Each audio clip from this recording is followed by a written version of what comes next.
Well, obviously I know who didn't go out late last night. Thank you for showing up here today. Or they did, and they didn't go to bed. Yeah, that's it too. So Wow. Good morning. Well, here we're talking about some stone trends, so kind of a fun discussion here. So we've got a few people want to introduce here and go through. My name, first of all, I'm Evan Cohen with Quality Marble and Granite. We are an importer and distributor of countertop surfaces in California and Arizona. And that's a little bit about myself. So we'll start with Peter. You want to? Good morning, everyone. I'm Peter Pavlovich. I'm with Vermont Quarries. We are the quarriers and manufacturers of the Danby marble. We basically offer the material worldwide. Most of its concentration here in the United States. We do and you can use it for anything for as small as a vanity top, and I'm sure most of you heard of Jefferson Memorial.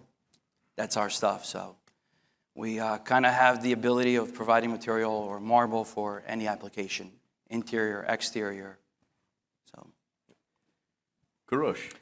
Good morning, everyone. I'm Kurosh Fatemi with Temmer. I manage the North America division for Temmer. Temmer is a Turkish company. We are a quarrier and manufacturer in Turkey.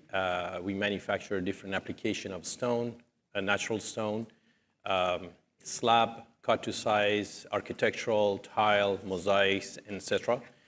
And we work with kind of all type of applications in stone, from commercial to residential, countertops, landscaping, outdoor, indoor, vertical, like wall panels, as well as the horizontal. Glad to see you all. Thank you. Yeah. My name's Jeff Erickson. I am one of the owners of Cutting Edge Countertops, which is in Ohio. We operate in Ohio, Indiana, and Michigan. Primarily, we do countertops. We do dabble in some fireplace work and some other custom work, but to be honest, we're not focused on. There's many flavors of fabricators, and some are very high end. That's not us. We're mostly meat and potatoes. So I think maybe some of my comments today about trends more reflect the Midwest, which we tend to see things a little later, and we're a little more safe in the Midwest. So, yeah, that's what I do. you guys are, Jeff, what we call the sandwich. Yeah, that's right. It goes from Manhattan, Yeah. West, LA, East, and Yep. then you guys get it. So we got a neat group here actually from the supply chain. If you think from the quarrier to the kitchen, really, right, from the quarry to the kitchen all the way through, and so it's kind of neat to see the different aspects there. But as we're here this morning, just kind of by a show of And from a nuts and bolts standpoint, I see it as more durable. We have more problems now with other surfaces than we do natural stone. It's more heat resistant, it's more scratch resistant, depending on what you get, granite or marble or whatever. But yeah, there's that aspect of it as well. Yeah, definitely a good point. As you can see up in the image here, from older buildings using stone to statues to, I think the sustainability is a great point talking about it. It's going to be around there, for quite a while there. So, okay, so that's a little bit about why we think natural stone. And does anybody have any comments out there about why they prefer natural stone? If not, I know it's early. I'm not going to put you on the spot yet. But if you do, please let us know. And I'd love to hear from designers, especially who actually go and specify it and talk about it and why they why use natural stone as well. So I'd love to hear any of that. Evan, one thing that we did not touch on, that's one great thing for me about natural stone, sorry, before we move on, is just you can have the same dialogue from the same block. And you can do 3 or 4 different projects with the same material, and each one of them will bring something different to that final project. The veining is always going to be slightly different. You can always play around with it a little bit. So again, it doesn't have to be all that same pattern over and over and over, but you can actually use the same material for 4 different applications and have a completely different outcome. So that's another great thing about natural stone. The texture, different textures, colors, if you pick one part of the slab for one section of the house, another part of the slab for a different section of the house, it all comes into play. So it is much, I think, much more appealing to me, but I'm other bias. Yeah. And that's true. Anybody who, we have a lot of people that come into our slab yard and they're always asking questions like, they like something that's unique, that's different, that they know is going to be in their house and not their neighbor's house. It's not the same thing they've seen or they're going to see everywhere. You can go to, and I'm not bad talking quartz here necessarily, but how many, white Calicut quartzes can you see in different places, and, they all look relatively the same, but when you go and get a unique stone from, Anywhere from the quarries, and again, you can take one slab and have 60 different layouts, Yeah. So. which from Jeff's perspective is great. You got to move everything around. Keep promoting that, thank you. Thanks, no problem. We're here for you. I think you guys. Yes, that's right. There you go. You say God's fingerprint? I said it's like a fingerprint. It's like a fingerprint. Yeah. Yeah, every single piece is different, so that's the beauty of it there. And I can probably speak to the women in the room here who like diamonds, and whether or not you like the real diamond or you want to manufacture one that's always going to look the same. I think everyone would raise their hands here if they wanted the real diamond. I know my wife would, so yes, exactly. All right, we're going to talk a little bit about something that's interesting that we're seeing out there, and this is where we have a lot of discussion around different textures and color trends, and really noticing, like Jeff was even saying where he's at in the middle of the sandwich, where trends come from the coasts and kind of work their way inside, which is what we've seen a lot. Kurosh, who sells to the country, he sees what styles are going in different areas as well. But what's really interesting is we have really noticed a lot of different textures, and even walking around the show, we're seeing a lot of neat textures and stuff too. And actually, I have to mention this because I was walking by this booth and I saw this. It was a Patagonia granite, right, from Brazil, leathered, textured, everything. And I'm looking at it, wow, that's really neat. Fissures, all this stuff, and then I realized it was a porcelain that was copying Patagonia leathered, and it was pretty spot on, but I wasn't feeling like I wanted to touch it because it wasn't the natural stone. But no, it was really interesting to see that. So a little bit from my perspective here on from a distributor importer side, and some of the things that we've seen, and I'm really curious to hear what others are saying too. But we have seen a lot of European design coming to the U.S. So thinner stone tops, 2 cm. We've heard some fabricators talking about going from 3 cm to 2 cm. I'm in a primarily 2 cm market, so we're seeing a lot of that, but we're also hearing a lot of people trying to just kind of simplify that as well. And so we've seen that. Another thickness one that we're seeing is we were in Brazil, and they're cutting blocks in 1.2 or about half-inch thickness for shower panels of stone. So you're able to buy stone. We're seeing that come a little bit more in the 1.2 or half-inch thickness, which is really interesting to see that as well. So, but I want to kind of go a little bit around, and from a production side, out of the quarry, you're pulling blocks. You get to do whatever you want to do with those blocks based on the demand. So, what demand are you seeing? What's out there? Truthfully, color. Color is coming back big time, I think. I think a lot of people are seeing they want something a little bit more vibrant. I think we're getting a little bit past that white stages, if you would. Couple different colors, as you mentioned, couple different textures. People are taking the same material, finishing it in a different grit or different texture, and using it for the outdoors mostly from our perspective, for our materials. But majority of what we've seen in the last couple of months, and I would say people would generally be like, oh, no, that has too much color for what I need. Now it's like, no, I need something with a little bit more pop, a little bit more color. And, generally for us, we produce about 85% of our material in a home finish. Obviously for the kitchen countertops, it's just easier to maintain. But we are seeing an uptick for people using it for outdoor barbecues, so they'll want something rougher. People that are using it for, obviously, patios and things to that effect. Again, they want something a little bit brushed finish, so to speak, and have a little bit less of that slip resistancy to it, or more slip resistancy. So from the outside, use, you're seeing more texture. More textures for sure. On the Yes. inside, I'm certainly seeing more color. More color and texture on that as well. Wow, interesting. Okay, good. And Kurush, I know you have a huge selection of product and everything out there. What are you seeing on? Well, I agree with him, with Peter. So we see a lot of colors, a lot of demand for colors. So as everybody knows, like I said, 60s and 70s are back again. So people love those kind of like green, blue, and all kind of colors. But I see a little bit of difference that they want color, but they still want to have some sort of like a mix with white. Like for example, you have the photo here, the Calcutta Viola. It's a white background with a purplish in there. So I'll see a lot of demand for white background with green in there, white background with blue in there. So still they're kind of like hesitating to get away completely from white. So they wanted to mix it, but definitely colors are back. And beige color, I mean, I remember back in 90s, beige was very popular, and now it's creamy color, beige color is back again. And in terms of texture, absolutely, I agree.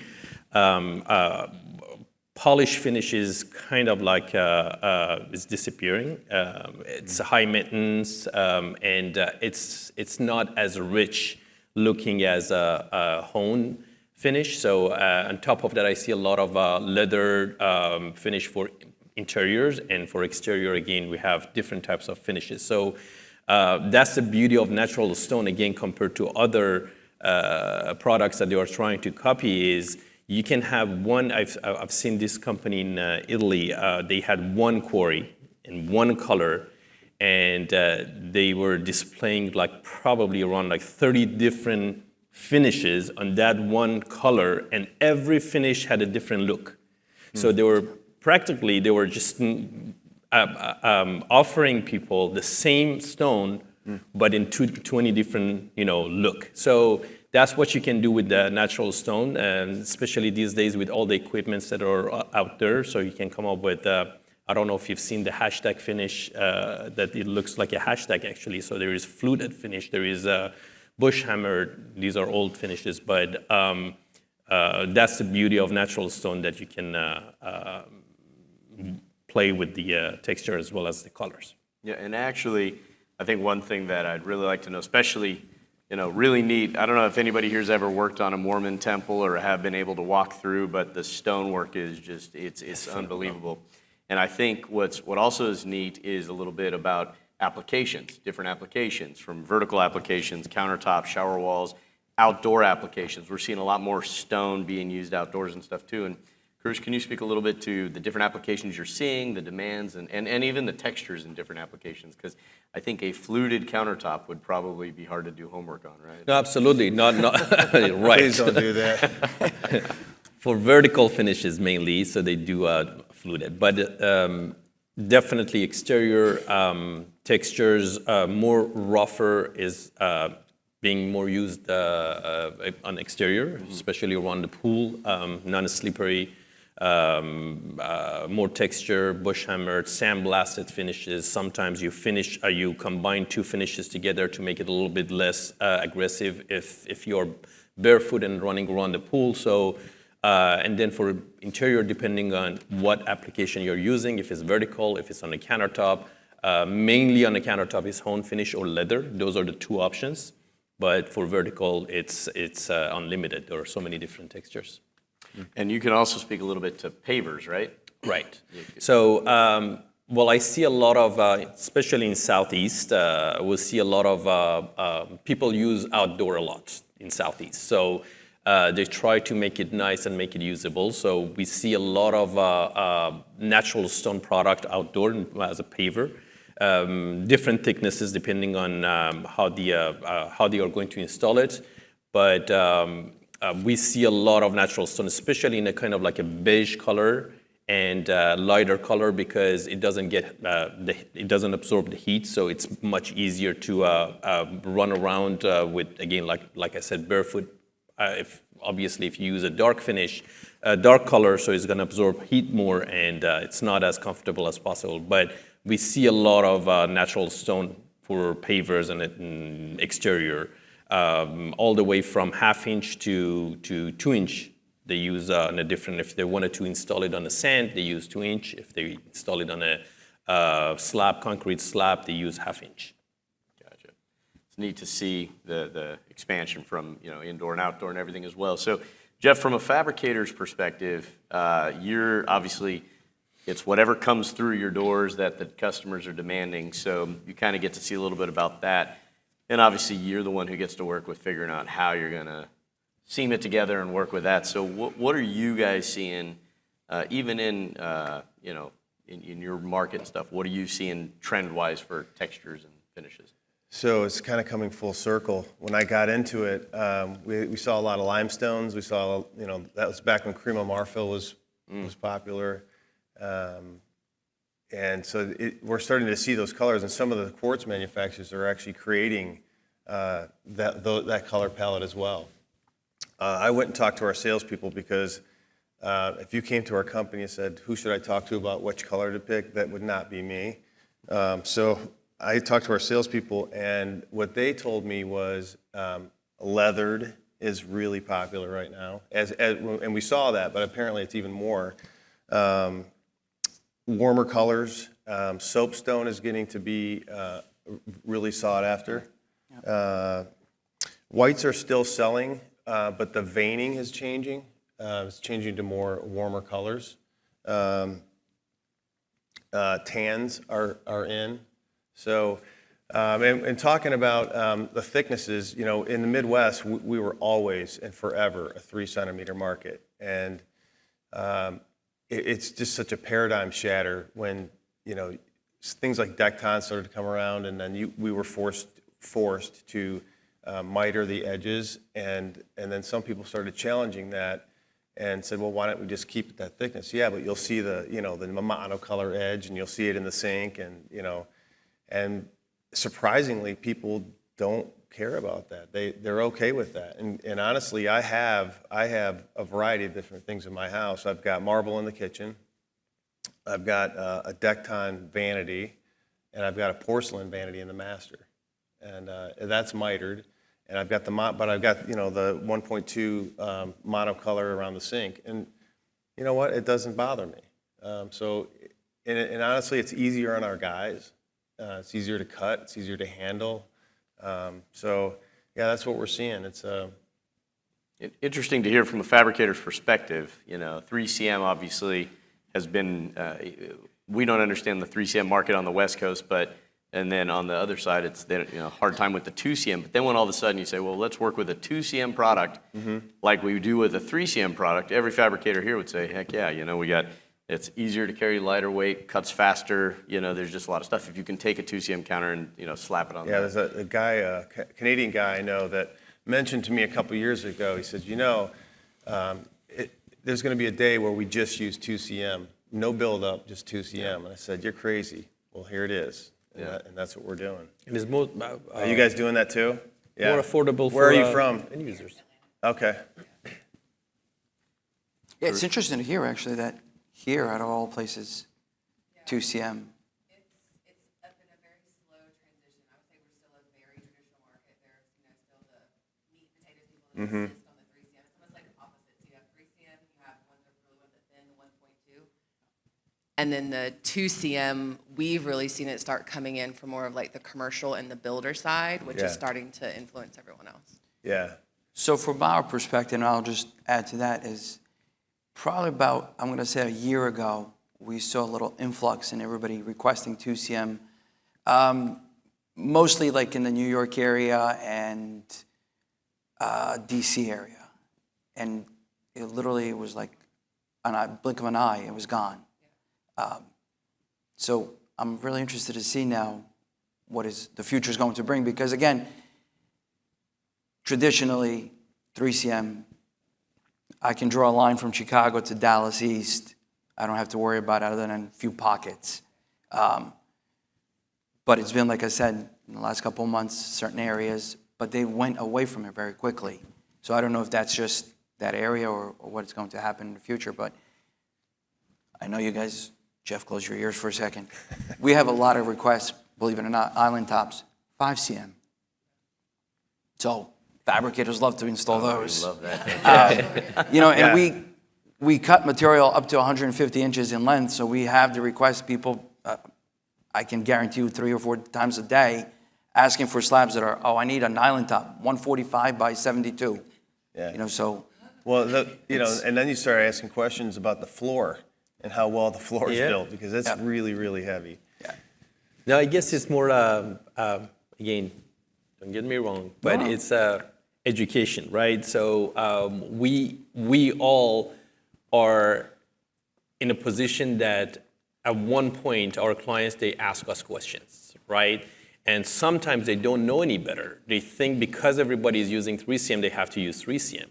But when we explain it to them, when we tell them that, hey, it doesn't matter, 2CM, you can still use 2CM. There is no cargo, drives over your countertop, right? So you don't have to put 3CM on there. And then they said, really, you can use 2CM? Yeah, there is no problem with that. And then if you really wanted to have a kind of thicker edge, obviously you can miter it. But these days, as everybody knows, again, this is trending as well. So slick edge is trending, and when you educate customers, maybe there's a couple of back and forth conversation. And honestly, these days, 80% of the slab that we sell is 2CM. It's not 3CM. Really? Yeah.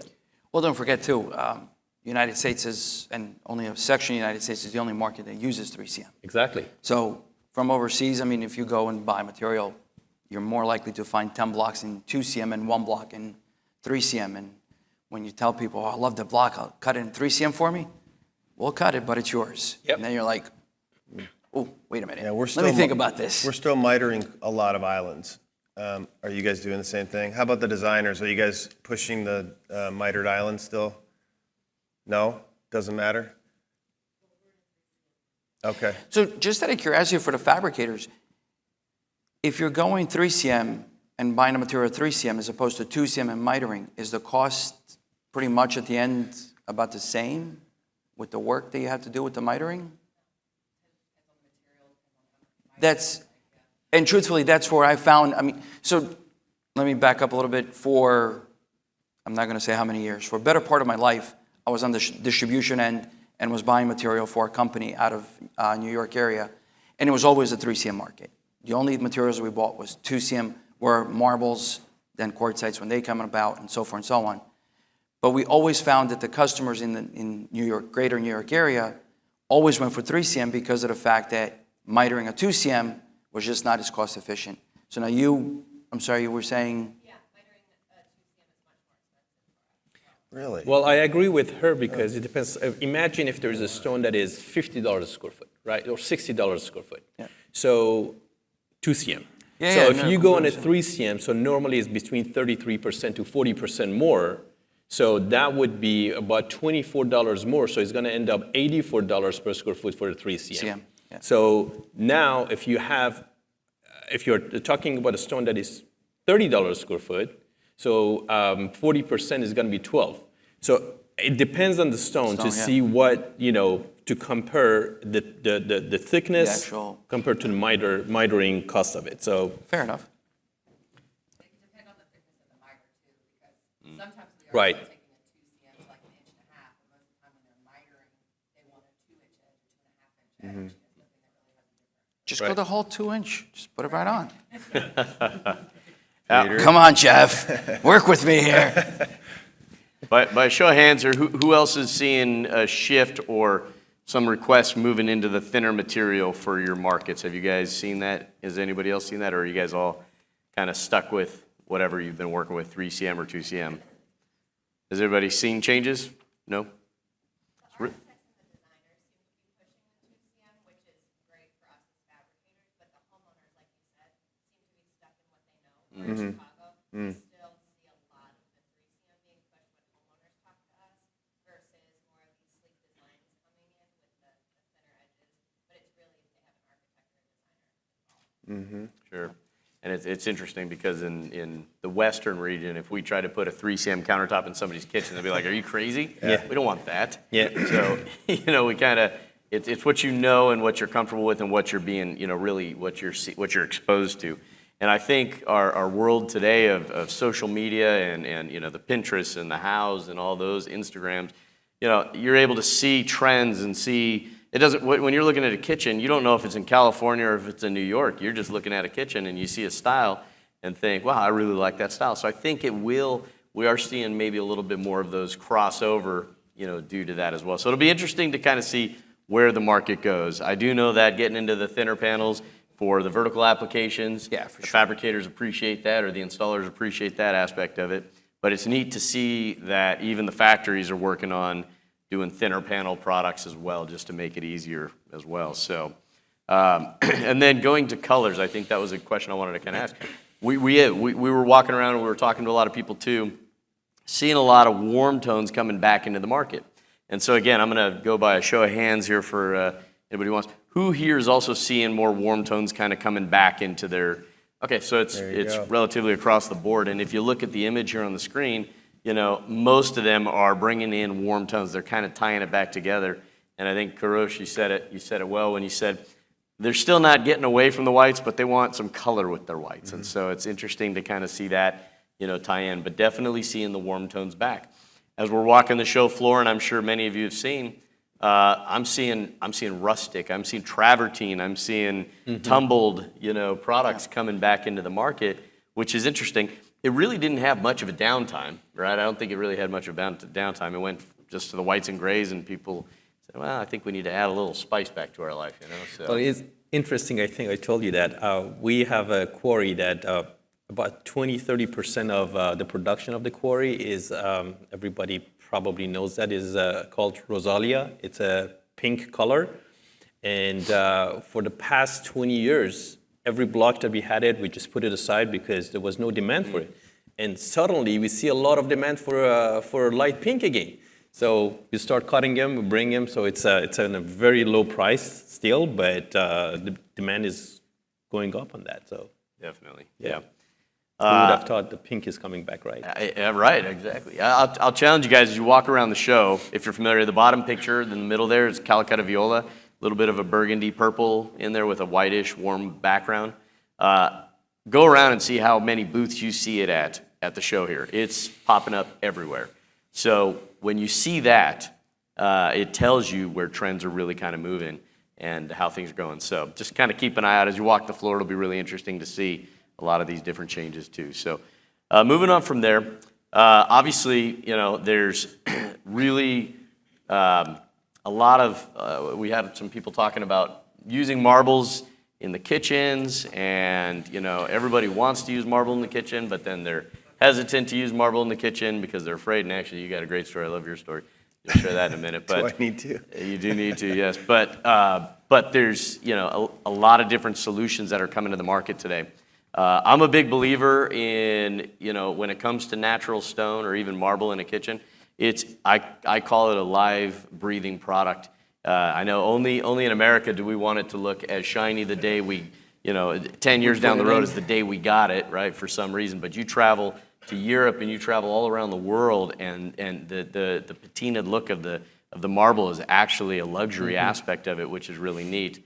And so, I think that there's an interesting aspect to it. And Kurosh, you were talking about a home you guys did here, right? This Atlanta show, was it? It's a talk show house, little bit yeah. about the Southeastern show house.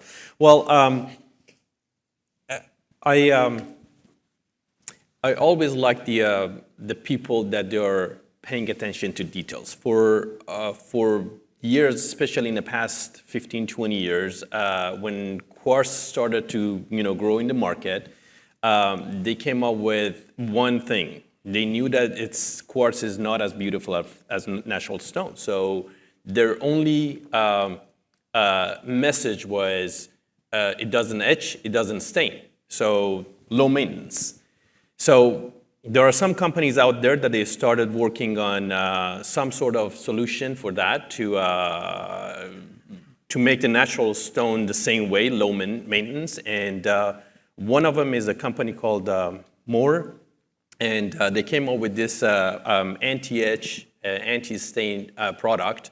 We've been working with this material for the past 2 years, and it's phenomenal. It's just, you apply on any stone, and it comes with 10 years warranty. And I had it in my kitchen for the past 4 years now, and we literally abuse the countertop. So we put whatever you name on it, and anything acidic, orange juice, wine, nothing goes through. So if you look at it today, it's brand new, and this is what we did. If you look at this photo, the one on my left, bottom left, it's the show house. There is I don't know if you're familiar with the show house here in Southeast. There are so many show houses here, which is a designer house. Every room is designed by a designer, and it's open to publics. Actually, it's open now, so you can go visit it. It's called Southeastern Show House.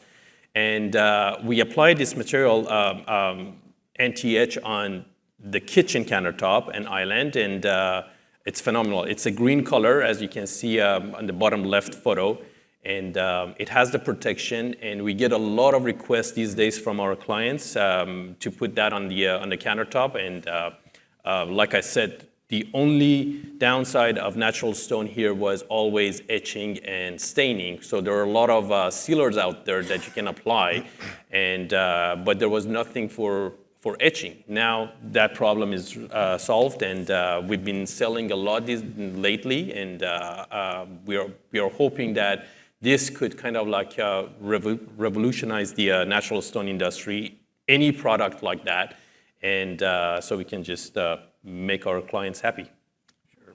When you look at the top picture there where you see the ring on, it looks like an Emperador dark marble there.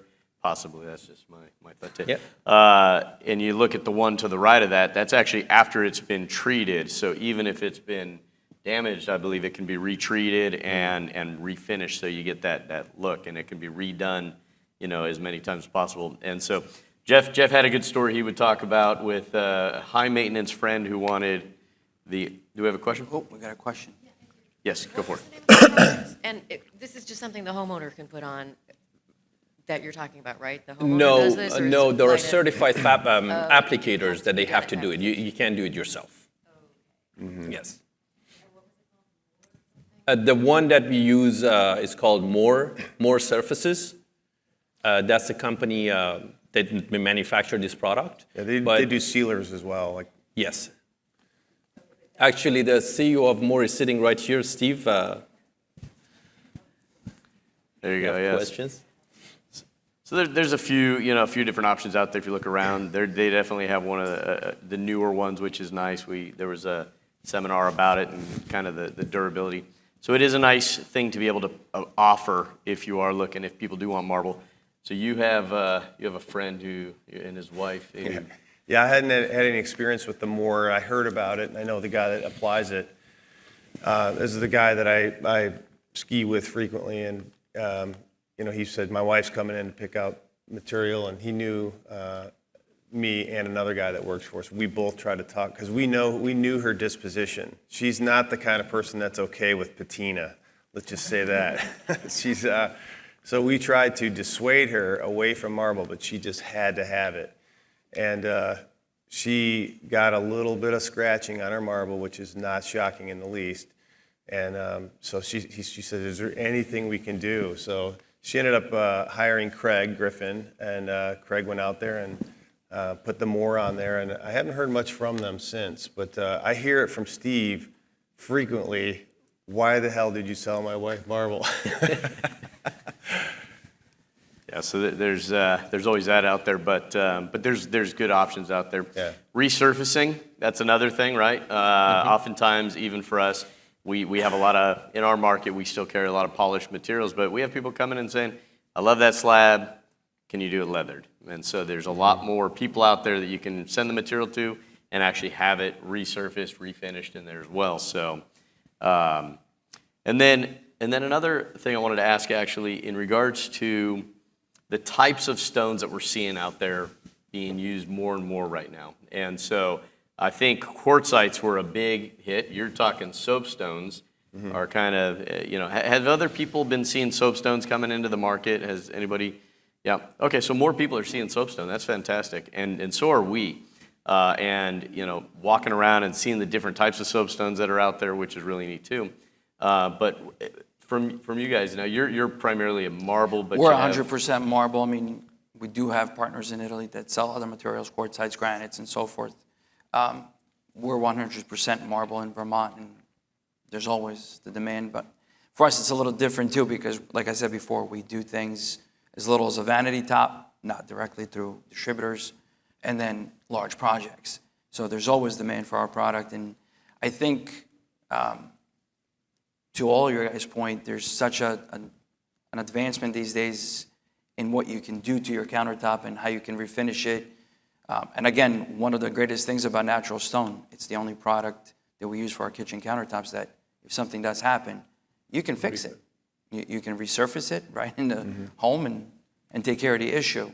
So again, another plus for the natural stone. I think it's important to mention too, and maybe some of the fabricators can back me up on this, but when quartz first came out, it was more of a pebbly look. And there was a lot of the actual natural quartz that you could look across it and see a lot of it at the surface. So the surface had a lot of actual quartz on it, which made it durable. Fast forward to today where you have all these flat colors, and now you've got a lot of base white, background, and then you got the veins. So there's a lot smaller crystals in those products, and what we've found, our theory is that there's more resin now at the surface than there is quartz. So I will tell you firsthand that quartz is not as durable, probably because of that, but maybe there's other reasons. But so I think the durability has somewhat equaled out, in my opinion. Would you agree with that? With the visualization of it, absolutely. The durability, I'm not sure. Well, we've had some issues with, I'll give you an example. There's a friend of mine that bought quartz. It was a while back. It was a flat gray color background with veining. And she had a fruit stand, and the fruit stand had 5 rubber feet to it. And when she picked the fruit stand up, there's 5 marks from those rubber feet. And so what is that? And how do you get rid of it? There's Right. there's another aspect to that too. When you look at stone, right, what you see is what you get. There's no surprises, right? I mean, you can see what you're looking at. When it comes to a man-made or artificial product, how is it made? And I think that's a big thing to really know how it's made, what's in it. Because when we say even quartz in a generic term, it's not really talking about the exact same product, apples to apples. You're talking about a generic concept of an idea of a product. Not all Kleenex is the same, right? Really tissue, but we also call it Kleenex in there. And so understanding that, and I think that's why it's really important when you're working with your distributors or you want to reach out to couriers to, really understand the product, manufacturers. It's really important to kind of get those understandings because we do testing. We know, Kurosh and I were talking a little bit earlier about certain products he's using outdoors, the types of textures that they're using outdoors as well.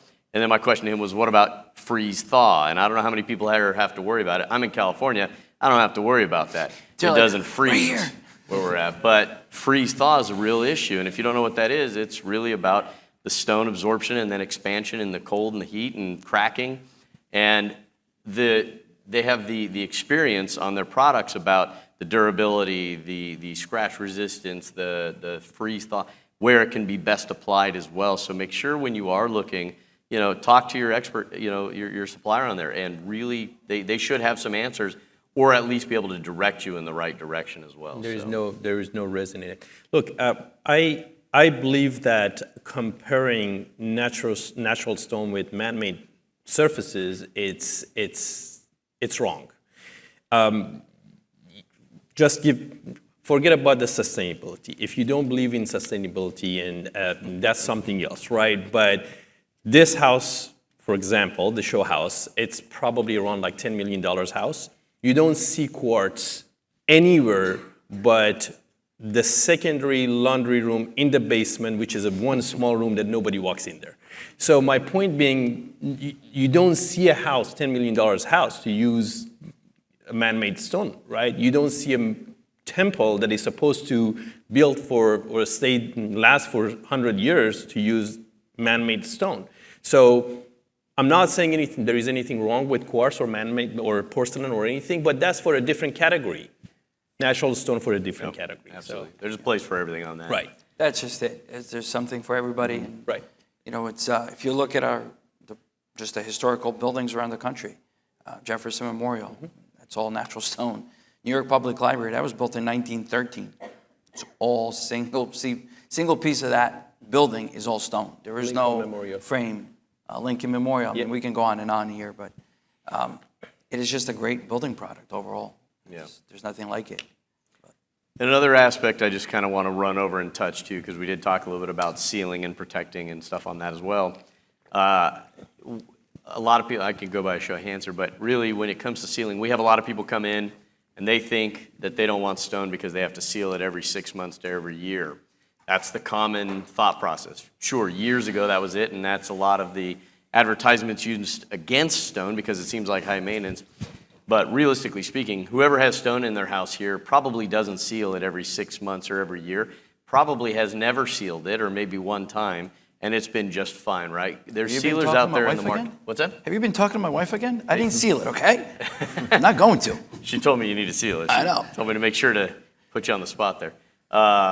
But those sealers, you know, that even from a fabricator's perspective, when you go in and seal the home, or do you offer the sealing service? We seal it before it goes out. You seal it before it Yeah. goes out. And usually the sealers now are lasting 10, 15, 20 years typically, which is really great. And there are lifetime sealers And too there's- yeah. out there. Yeah. But to your point before, I mean, and I'm not joking, I did not seal my countertop. Listen, it's not because I don't want to or I didn't want to. I just don't believe in it. As Evan mentioned before, you walk around many different places in this world. It's just the look. I want it to change. I don't want it to be the same year after year. But again, there is that, I use the theory of the grandmother's couch. You know, we used to have the plastic over it. You can't sit there. That's a showpiece. If that's what you're looking for, you definitely need to protect it. Yeah. If you can accept the fact that it will scratch, it will nick, it will do whatever, and there's always going to be a story that's associated with it. You know, I grew up, or my child actually grew up in a current residence. I can tell you a million stories where she colored the Easter eggs, where she did this, where she did that. Unfortunately, she's 16 now, and now it's like, now what? But if your client is not willing to live with that, then definitely recommend for them strongly to follow the manufacturer's spec on the sealers. At the end of the day, everybody has something that they like.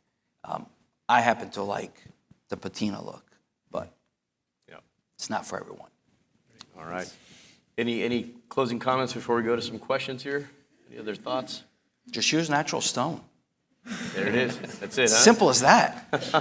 Yeah, I don't think, talking about sealer, people act like it's a big deal. It's, you know, as fabricators, it's not that hard. You go in, you clean off your counter and clean it really well, brush it on, let it sit, wipe it off. Done. It's kind of like waxing and your car. When people say, do I need my top sealed, I'll say, put some water on it.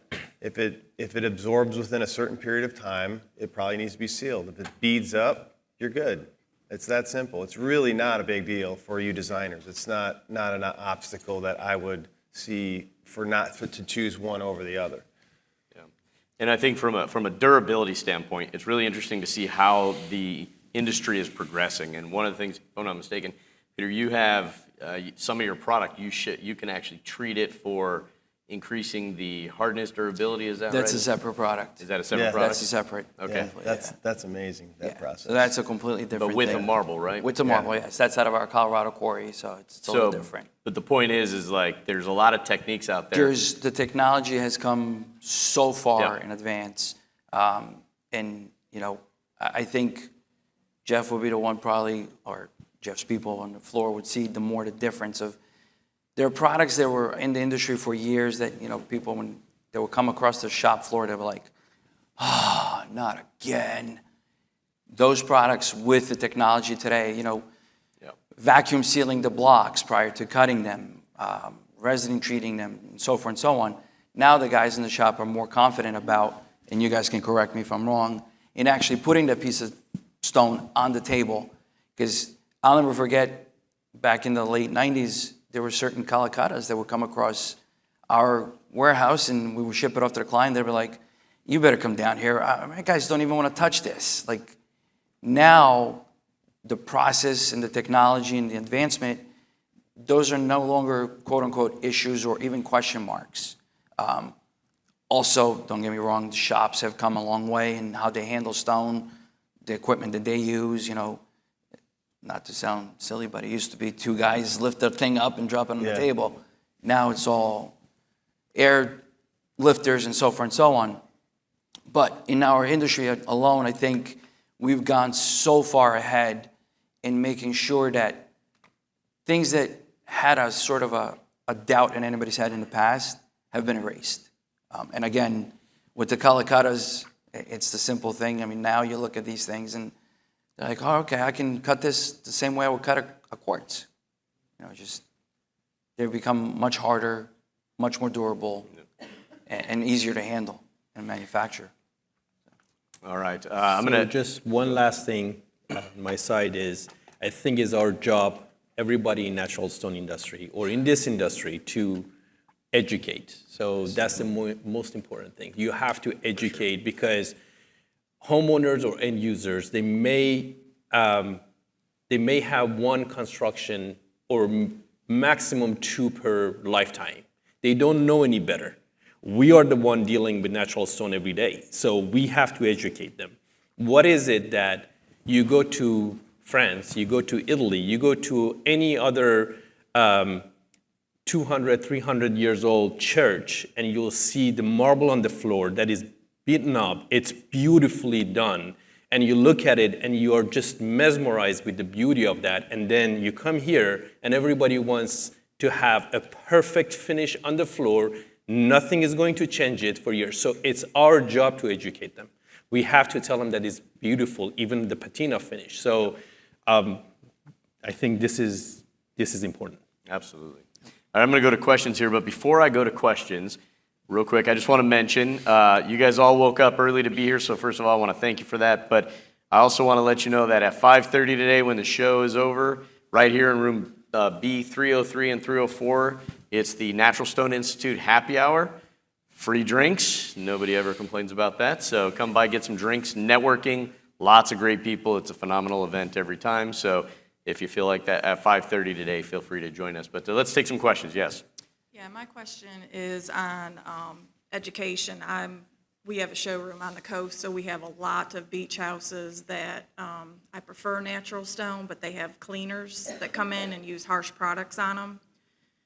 What do you recommend? Because we have had horrible stains from, the cleaning products they use, scratching the surfaces, using Clorox wipes, things like that. So they gear more towards quartz at that point, but I like to push natural stone. What do you recommend to use on them so I can educate them and push that product more?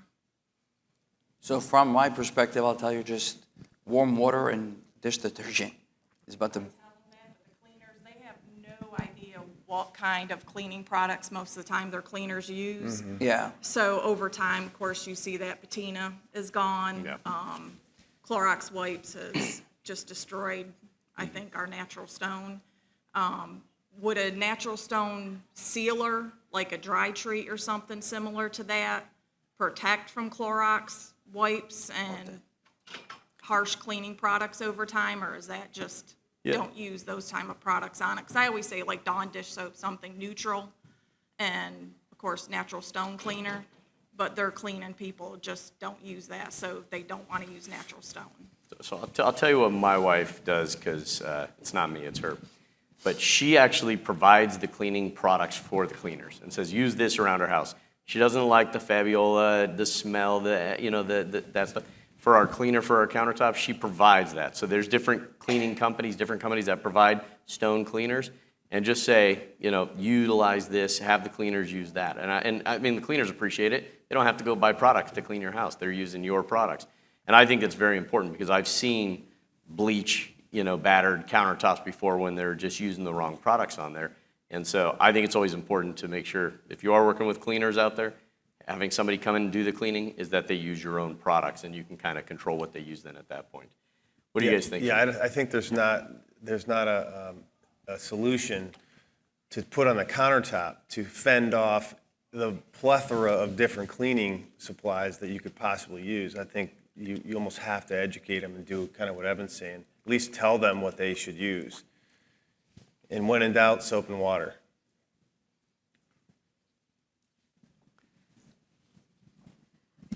I wanted to go back to this, this process that you spoke about, this MORS that the professionals have to put on or whatever. So what's the life expectancy of something like that? I mean, like after 15, 20 years that these sealers that are out there that last that kind of time period, is there a lifetime, like so many years that works, and then you go back in and add like one of these 15, 20-year sealers? Right. I don't mean, it know, doesn't last but that guy forever, probably right? does. That gentleman right there. Every one of them comes with a different warranty, right? So the best thing to do is for you to do a research, find those products because there are more products out there. So, but for this specific one that I was talking about, it comes with 10 years warranty. Okay.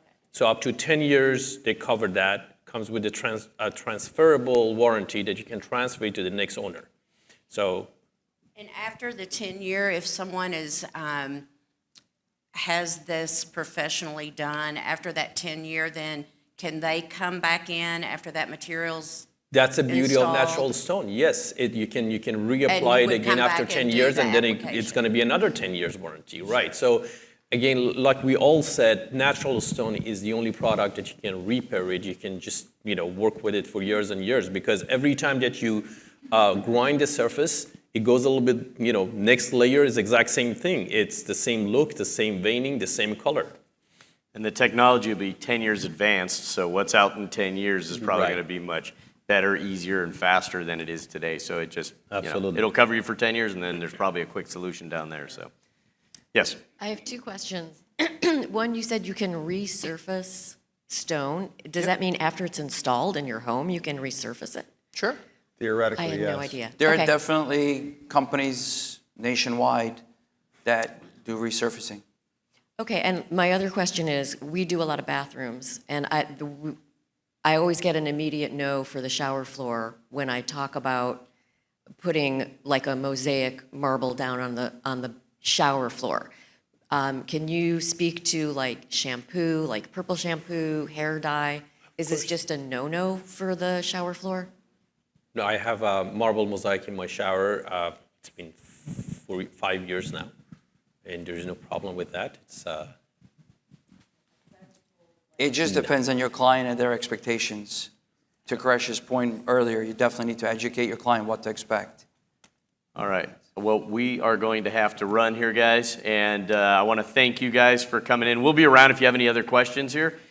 Please help me thank our panel here for their time. Thank you guys for waking up early. And thanks to all of you for the questions, interaction, everything as well. We appreciate you all. Have a great day and enjoy the show.